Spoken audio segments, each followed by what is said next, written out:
Hi. The whole country right now is talking about judges, choosing the right kind of judge. This Parsha also deals with that topic. The Parsha emphasizes the pasuk, Atzur Tamim Pa'alo. That pasuk goes on to say that Hashem's justice is great, Hashem's justice is the best, Hashem's justice is just and perfect. Why does it need to emphasize that? Of course it's perfect. Everything Hashem does is perfect. What's the lesson? What's the message here? So Rabbi Salanter explains that when a human judge, no matter how great the judge is, a human judge has biases. And when the person judges, the person being judged, other factors don't matter.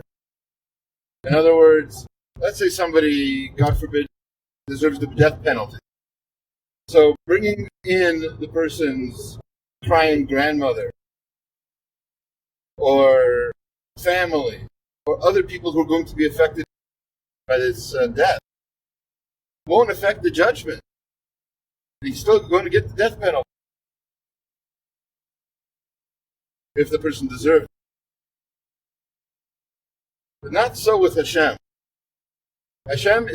His justice is perfect.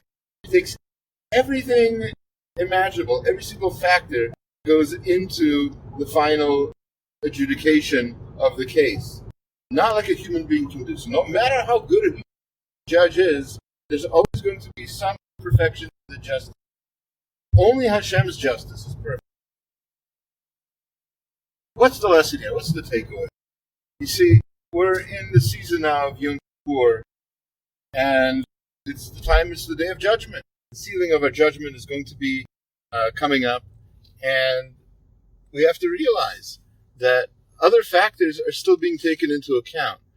Regardless of how bad we think our actions were, Hashem knows that even our worst actions are really just a product of folly, of bad influences. They're not really a sign of who we really are in our soul. Our soul is pure. Our soul comes from Hashem. We can regain that purity. We can get back to that. But we have to remember that Hashem is the perfect judge. He judges everything perfectly. And in the end, that's why we know we're going to get a fair justice. That's why many of the halachot of this season are to leave the synagogue confidently and to dress for even Yom Kippur like you do for a holiday, to have a suda, to have a meal the day before Yom Kippur is an important halacha.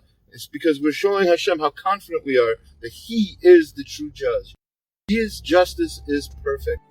And with that, I give you a bracha that you should be judged for life and for happiness. You should have a sweet year. You should have a Chag Sameach, a Shana Tova, and coming up, you should have a Shabbat Shalom. Take care.